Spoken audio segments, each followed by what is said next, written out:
I certainly was saddened and frustrated. Again, we have heard the alarm bells for, months at this point, and Pat McCrory has done nothing about that. He's doubling down on discrimination. I'm not happy that they're leaving, as I understand why they need to be in a place that's welcoming for all. But as a North Carolinian, I didn't want this. I wanted Pat McCrory to actually provide some leadership in this situation for once. It's interesting. The governor's reaction to this was much like it has been in other announcements that were similar, where he sort of seemed to attack the organization that was raising the issue of discrimination.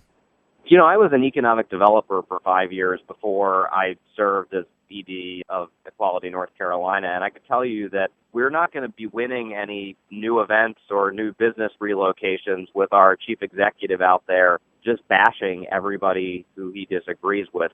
If Pat McCrory thinks that this is a grand conspiracy of the world against him, he's sorely mistaken. It's just that we have a terrible piece of legislation on the books that makes us an unwelcoming state. And while individual North Carolinians and towns and cities across the state are incredibly welcoming and desperately want these events and these opportunities, Pat McCrory has closed the door for business in North Carolina and then turns around and acts surprised at the consequences of his own actions. It's really maddening.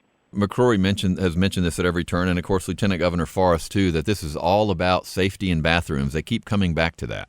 I think that fewer and fewer North Carolinians believe the governor's empty rhetoric on these issues, and certainly Dan Forrest has tried to use that rhetoric as well. We have seen borne out across the country in the hundreds of places that have ordinance like Charlotte passed, best practice ordinances that the business community supports, that the LGBT community needs, that there's no impediment to safety and security. If we really wanted to be talking about safety and security in restrooms, we would be talking about sexual predation laws and not transgender people who are absolutely not predators. So Pat McCrory is trying to create a political wedge issue here, and he's failing at providing leadership for the state, and he's frankly also failing to make this a wedge issue in his favor. People in North Carolina know better at this point.